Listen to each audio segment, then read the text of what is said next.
2 நாளைக்கு கோயில் கதவை சாத்திவை. யாரும் கோயிலுக்குள்ள வரக்கூடாது.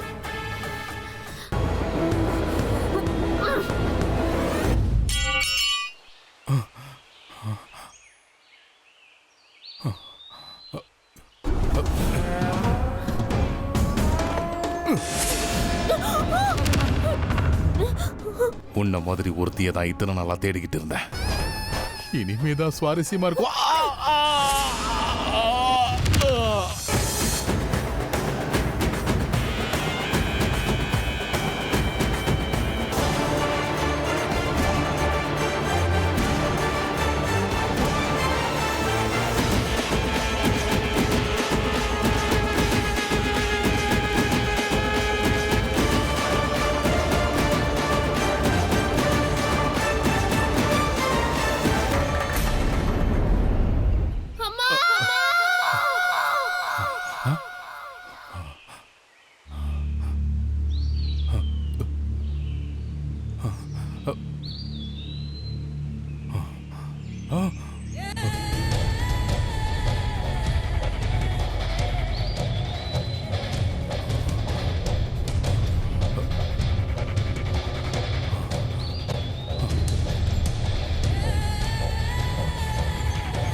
எவ்வளவு சுவாரஸ்யமா இருந்துச்சு. இத்தனை நாள்ல இதுதான் புதுமையா இருந்துச்சு. இதையும் ருசி பார்க்க முடியலையே.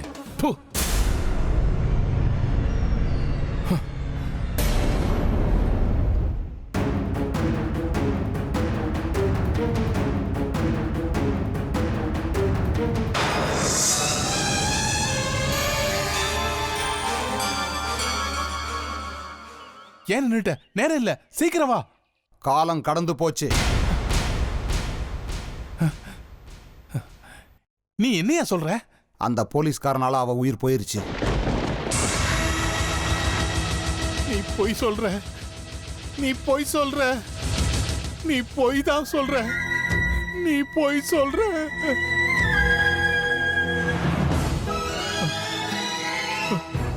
நீ செஞ்ச தவத்துக்கும் நீ கத்துக்கிட்ட வித்தைக்கும் பலன் கிடைக்கணும்னா நீ உடனே அவளை காப்பாத்து. உயிரை காப்பாத்துற நன்றி கடனுக்காகவாவது அவளை காப்பாத்து. அவளுக்கு நன்றி கடன் செலுத்துறதா நினைச்சு அவளை காப்பாத்து. அவளை காப்பாத்து. காப்பாத்து மணிகண்டா. நீங்க பலி கொடுக்கற வரைக்கும் அவ முகத்தை நான் பாத்துக்கிட்டே இருக்கிறேன். காப்பாத்து மணிகண்டா. காப்பாத்து. அந்த பொண்ணை காப்பாத்து. காப்பாத்து. காப்பாத்து. காப்பாத்து மணிகண்டா. காப்பாத்து. காப்பாத்து. யாரு திருப்திப்படுத்துறதுக்காக இந்த லட்சியம்? மனுஷங்களோட உயிரோட விளையாடி நீங்க பெருசா தவம் பண்றீங்களா? எந்த சாமி இதை ஏத்துக்கும்? உனக்கு மனித அபிமானமே இல்லையா? அந்த அம்மன் நிச்சயமா உனக்கு நல்லது செய்ய மாட்டா. அந்த அம்மன் நிச்சயமா உன சும்மா விட மாட்டா. தண்டனை கொடுத்தே தீருவா. தண்டனை கொடுக்காம உங்களை விட்டு வைக்க மாட்டா.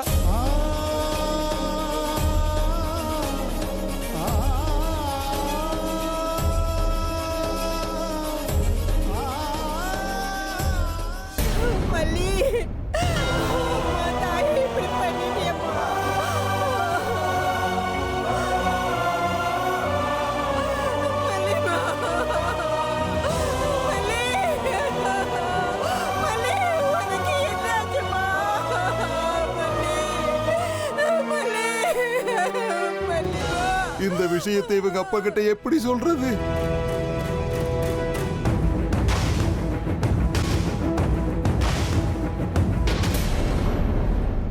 கோயில்ல புனரமைப்பு வேலை நடக்குதுன்னு கோயில 2 நாள் திறக்காம இருக்கீங்களே, அந்த மகமாயிக்கே விடுமுறையா?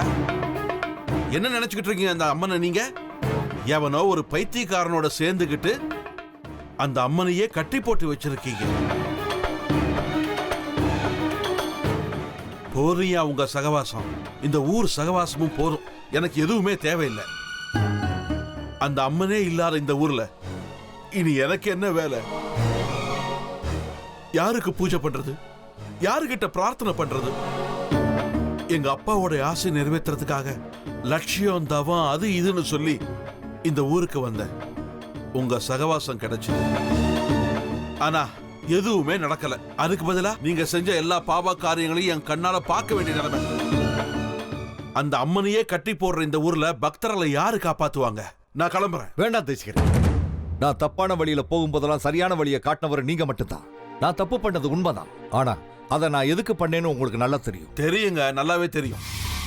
ஆனா ஸ்ரீ சக்கரம் உங்களுக்கு கிடைக்காது. அந்த பைத்தியக்காரன் உங்களை ஏமாத்த போறான் பாருங்க. உங்களை வச்சு அவன் காரியத்தை அவன் சாதிச்சுக்கிறான். இல்ல இல்ல, அதுக்கெல்லாம் வாய்ப்பே இல்லை. ஸ்ரீ சக்கரத்துக்காகத்தானே நான் இவ்வளவெல்லாம் பண்ணிக்கிட்டு இருக்கேன். அவன் எப்படி எடுத்துட்டு போவான்? அதுக்கு வாய்ப்பே இல்லை. என்ன இருந்தாலும் ஸ்ரீ சக்கரம் என் கைக்கு தான் வரணும். அப்படி உங்க கைக்கு வரணும்னா அந்த யமகாரகனை இந்த ஊரை விட்டு முதல்ல துரத்துங்க. நீங்க கட்டி போட்ட அம்மனை உங்க கையாலேயே விடுதலை பண்ணுங்க. அம்மா மனசு வச்சா, நீங்க சுயநலத்தை விட்டா அந்த மகமாயே ஸ்ரீ சக்கரத்தை கொண்டு வந்து உங்க கையில கொடுப்பா. அவன் உங்க முதுகுல சவாரி செஞ்சுக்கிட்டு இருக்கான். உங்களுக்கு அது தெரிய மாட்டேங்குது, அவ்வளவுதான். பாடம் சொல்லி கொடுக்குறேன். அந்த காளருத்ர சித்தேஸ்வர கடிக்க நான் சரியான பாடம் சொல்லி கொடுக்குறேன்.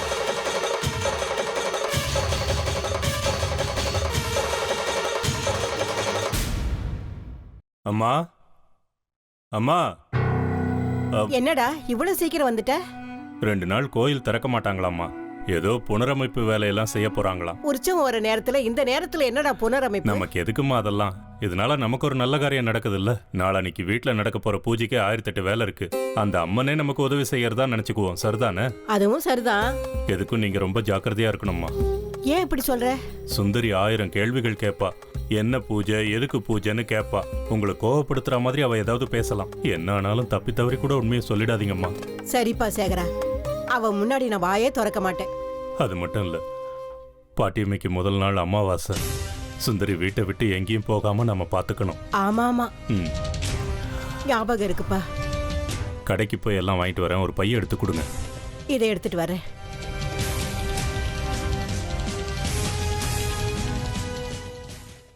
இது நல்ல கதையா இருக்குது. உள்ள ஒரு சின்ன விரிசல் கூட இல்ல, அதுக்குள்ள புனரமைப்பா. கோவில 2 நாள் இழுத்து மூட போறாங்களாம். என்னையா நியாயம் இது? எல்லாத்தையும் இங்கேயே கேட்டா என்ன அர்த்தம்? போய் விருப்பாட்ச சாஸ்திரிய கேளுங்க, ஏகாதிபத்தியம்லாம் நடத்துறாரு. தினமும் ஒரு தடவையாவது அம்மன் முகத்தை பார்க்கலன்னா எனக்கு சாப்பாடே இறங்காதுப்பா.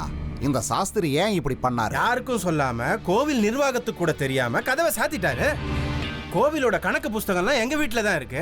இன்னும் 2 நாள் தான் கணக்கை எழுதி முடிச்சிட்டேன்னா என் தலைவலி விட்டுது. கோயிலுக்கு வர்ற பக்தர்களுக்கெல்லாம் கோவில் கதவு சாத்தி இருக்கிறதுக்கு காரணம் சொல்லி சொல்லி எனக்கு வெறுத்தே போச்சு. கோயிலுக்கு எல்லாரும் வருவாங்க போவாங்க, அதனால எல்லாரையும் பார்க்க முடிஞ்சது. நானும் சின்னதா ஏதோ வியாபாரம் பண்ணிக்கிட்டு இருந்தேன். 2 நாளைக்கு அதுவும் இல்லையா? போய் விருப்பாட்ச சாஸ்திரியை கேட்போம், என்ன புனரமைப்பு பண்ணி நடக்குதுன்னு பார்க்கலாம். கேட்போம்னு இங்கேயே கேட்டுக்கிட்டு இருந்தா பூனைக்கு யாரு மணி கட்டுறது சொல்லு? அவர்கிட்ட நேரா போய் கேள்வி கேட்கிற தைரியம் யாருக்கு இருக்கு சொல்லு? இது வரைக்கும் காலையில எழுந்து கோவிலுக்கு வந்தாச்சுன்னா சாப்பாடு மேட்டர் முத கொண்டு இங்கே முடிச்சுக்கிறோம். இப்ப இந்த 2 நாளைக்காக அரிசி பருப்பு எல்லாம் வாங்கிட்டு போக வேண்டியதா இருக்கு. தலை எழுத்து. இப்ப என்ன சொல்றீங்க? விருப்பாட்ச சாஸ்திரி கிட்ட நேரா போய் கேட்கலாமா? ஒரு நிமிஷம், முதல்ல நீங்க போய் கேட்டுட்டு வாங்க. அங்க என்ன நடந்ததோ அதை என்கிட்ட வந்து சொல்லுங்க. நீங்க என்ன முடிவு எடுத்தாலும் எனக்கு அது சம்மதம் தான். எவ்வளவு உஷார் பாரியா. சரி ஜகி, அவரை விட்டு தள்ளு. வா, நம்ம 2 பேர் போய் கேட்கலாம். நானா? இல்ல, இந்த செவரு என் மூஞ்ச பார்த்தாவே எந்த சாஸ்திரிக்கும் ஆபாதியா? நான் குடிக்காம போனாவே என் மூஞ்ச பார்த்துட்டு குடிச்சிட்டு வந்திருக்கியான்னு திட்டுவாங்க. நாங்க வந்தாலும் உனக்கு ஒரு பிரயோஜனமும் இல்ல. நீ மட்டும் போய் விசாரிச்சுட்டு வா, என்ன ஆச்சுன்னு அப்புறமா நான் தெரிஞ்சுக்கிறேன். என் மண்டை சூடாயிருச்சு, நான் போய் 60 போட்டு வந்துடுறேன். அதுக்கப்புறம் எல்லாத்தையும் தெளிவா சொல்லு. வரட்டுமா? ஏ ஜகே, ஜகே, 2 பேரும் ஒரு சாக்க சொல்லி தப்பிச்சுட்டு போறீங்களா? நான் மட்டும் ஏன் விருப்பாட்ச சாஸ்திரியை போய் கேட்கணும்? நான் போக மாட்டேன்.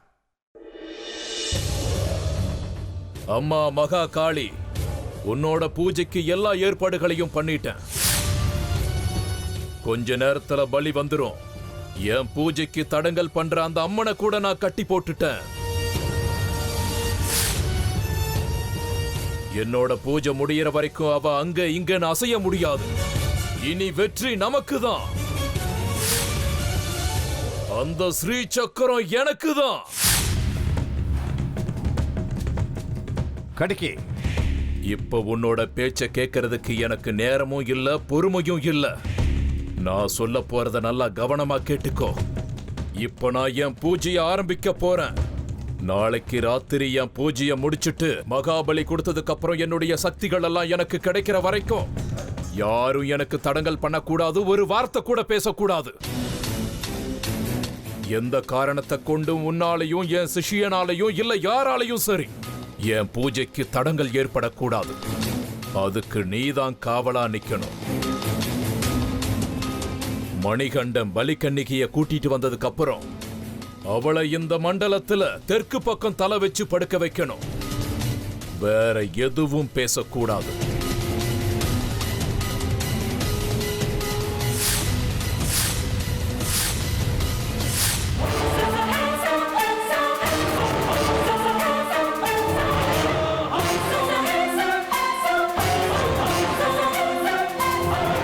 பாடி பறந்த கிளி பாத மறந்ததடி பூமானே. என்ன பிள்ளை இது? கோவில்ல இருந்து வர்றதுக்கு இவ்வளவு நேரம் பண்ணிவிட்ட? இப்ப என்னமோ வயிறு ரொம்ப பசிக்குது தாயே. குடிக்கும் போது இந்த அளவுக்கு பசி வந்ததில்ல. அதான் பாரு, ஒவ்வொரு பாத்திரத்திலையும் ஏதாவது கிடைக்குமான்னு தேடிட்டு இருக்கேன். ஏ மாடசாமி, நீயா? நான் என் பொண்ணு தான் வந்துருச்சாக்கோன்னு நினைச்சேன்.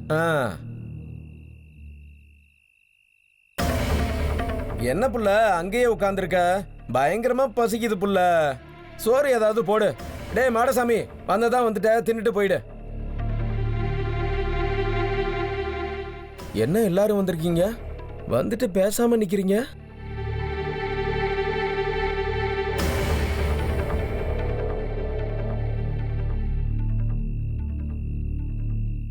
என்ன புள்ள இது? கண்ணை மூடி உக்காந்துக்கிட்டே தூங்குற? டேய் மல்லி,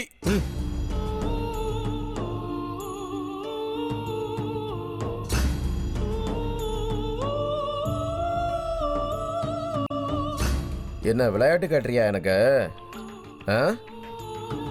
எந்திரிச்சு உள்ள வா. பசிக்குதுல்ல, சோறாக்கி போடு வா.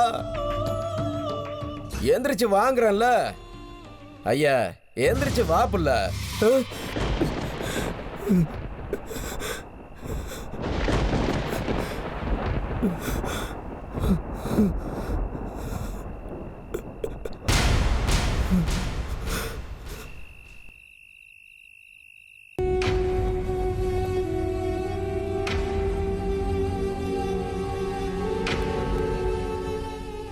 என்னங்க தூக்கம் வர மாட்டேங்குதா? ரொம்ப நேரமா நீங்க உட்கார்ந்துகிட்டே இருக்கீங்க. எப்படி லலிதா தூக்கம் வரும்? நாளைக்கு பொழுது விடிஞ்சா அமாவாசை. உன் தம்பி சுந்தரி உயிரை காப்பாத்துறதுக்கு பூஜை பண்றதா சொல்லிருக்கான்.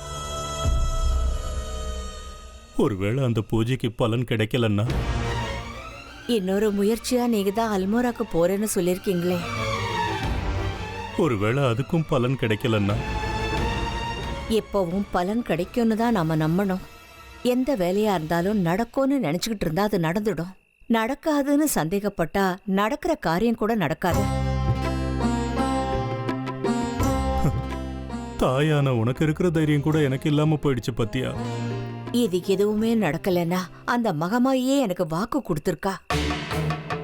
எனக்கு தரிசனமும் கொடுத்து பழத்தையும் கொடுத்து எந்த பிரச்சனையும் வராதுன்னு சொல்லியிருக்கா. அதனால நம்ம சுந்தரிக்கு எதுவும் ஆகாதுங்க, நீங்க கவலைப்படாதீங்க. ஆனா அந்த அம்மன் ஒரு பழத்தை கொடுத்து அதை திரும்ப எடுத்துக்கிட்டு வேற பழத்தை கொடுத்ததா சொன்னியே.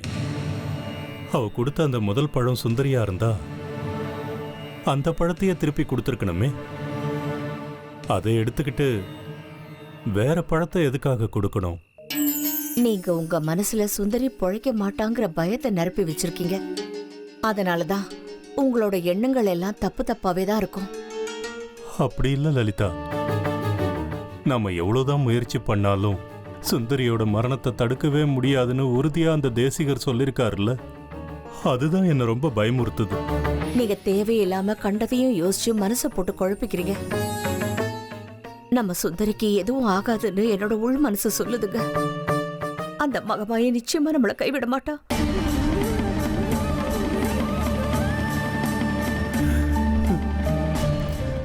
ஒரு குடும்ப தலைவனா நான் எல்லாருக்கும் தைரியம் சொல்லணும்.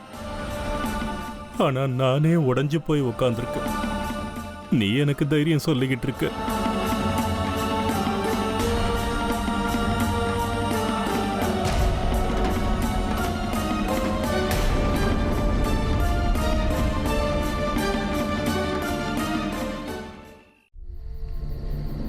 இந்த இருட்டுல இந்த காட்டுக்குள்ள எங்க போறோம்?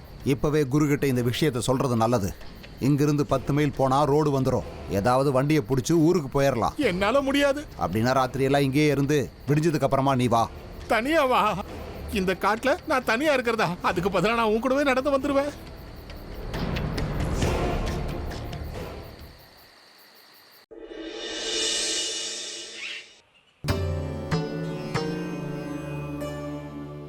அம்மா, இன்னைக்கு நிறைஞ்ச அம்மாவாசம்மா.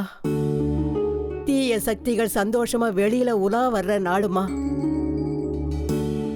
அமாவாசை அன்னைக்கு என் பேத்தி சுந்தரிக்கு கெடுதல் நடக்கும்னு சொல்லியிருக்காங்க. இன்னைக்கு ஒரே ஒரு நாள் அவளுக்கு எந்த பிரச்சனையும் வராம காப்பாத்தி கொடுத்துரு.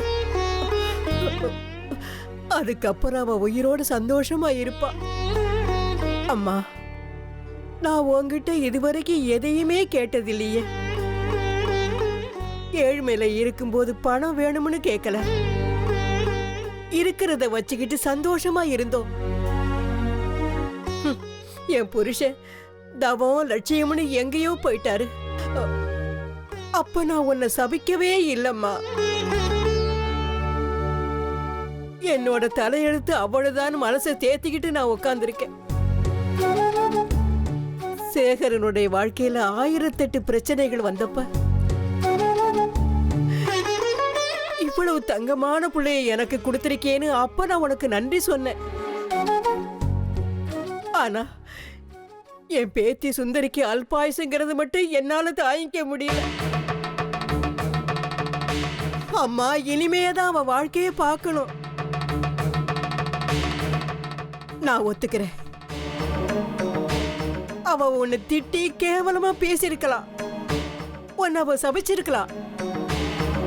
ஆனா அதையெல்லாம் மனசுல வச்சுக்கிட்டு அவளை எங்ககிட்ட இருந்து பிரிச்சிடாத தாயே. புரியாத குழந்தைங்களுக்கு நீதானமா அன்பா பாசமா தாய்மையோட புரிய வைக்கணும். காக்க வேண்டியவளே நீதானே. நீயே கொன்னுடாத தாயே. உன்னை கெஞ்சி கேட்டுக்கிறேன். வேணா என்னோட உயிரை எடுத்துக்க. எங்க சுந்தரிக்கு உயிர் பிச்சை போடுமா.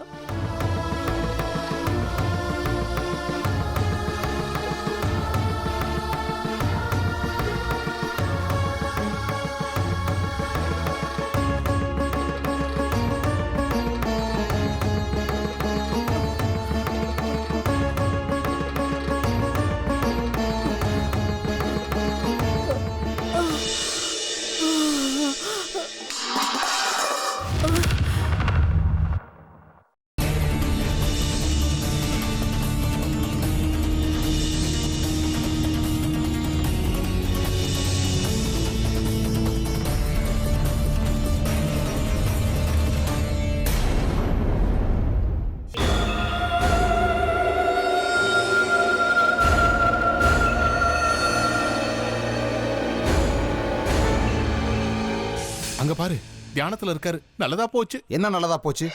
குருவுக்கு எவ்வளவு சீக்கிரம் விஷயம் தெரியுதோ அவ்வளவு நல்லது. அவர் கூட 14 வருஷமா நான் இருக்கேன். அவரை பத்தி அணுவா எனக்கு நல்லா தெரியும். என்ன தெரியுமோ என்னவோ. இப்ப என்ன பண்றது? இதுவரைக்கும் குரு சொன்ன எல்லா பூஜைக்கும் நான் சேவை பண்ணியிருக்கேன். அவர் என்னை நம்பி உன்னை ஒப்படைச்சிருக்காருன்னா நான் அதை சரியா செஞ்சிருக்கேன். ஒரு தவறு கூட நடக்காம பார்த்துக்கிட்டு இருந்திருக்கேன். இது வரைக்கும் என் வேலையில குறை சொல்லாத அளவுக்கு நான் நடந்துக்கிட்டேன். உண்மையை சொன்னா பெரியவர் அவர் புரிச்சுப்பாரு. குரு என் மேல வச்சிருந்த நம்பிக்கை பொய்யாயிடுச்சு. நம்பிக்கை துரோகம் பண்ணிட்டேன். இதுக்கு மேல நான் அவர் முகத்துல எப்படி முழிப்பேன்? பலி கொடுக்க வேண்டிய கன்னிகை பலிக்கு முன்னாடியே செத்துட்டான்னு நான் எப்படி சொல்லுவேன்? ஏன் மனசை போட்டு இப்படி குழப்பிக்கிற? நீ அவர் மனசுக்கு பிடிச்ச சிஷ்ய, நீ சாகிறதுக்கு பதிலா அவ செத்துட்டா. ரெண்டும் ஒண்ணுதான். உனக்கு இது புரியாது. எனக்கு ஒரு உதவி செய்யறியா? என்னது? எனக்கு நேரம் சரியில்லை போல இருக்கு. நான் மாட்டேன், நான் இதை செய்ய மாட்டேன். தயவு செஞ்சு முடியாதுன்னு சொல்லாத. எனக்காக இந்த ஒரு உதவியை செய். நீயே போய் குரு கிட்ட விஷயத்த சொல்லிரு. செத்தம் போ. உன் பின்னாடியே காடு மலைன்னு சுத்துனதுக்கு நீ கொடுக்குற பரிசு இதுதானா? போய் சிங்கத்தோட வாயில தலைய வைக்க சொல்ற. என் மேல எதுக்கு உனக்கு அவ்வளவு வெறுப்பு? பயப்படாத. குரு கிட்ட போய் தைரியமா பேசு. ஏற்கனவே உங்க குரு ஒரு கிறுக்கு பைத்தியம் முன்கோபக்காரரு. கொடுத்தா வரோம், இல்லைன்னா சாபன்னுவாங்க. எப்பவும் மூக்கு மேலேயே கோபம் நிக்கும். எப்போ விபூதியை போடுவாரோ, எப்போ சாப விடுவாரோ நானே பயந்துகிட்டு இருக்கேன்.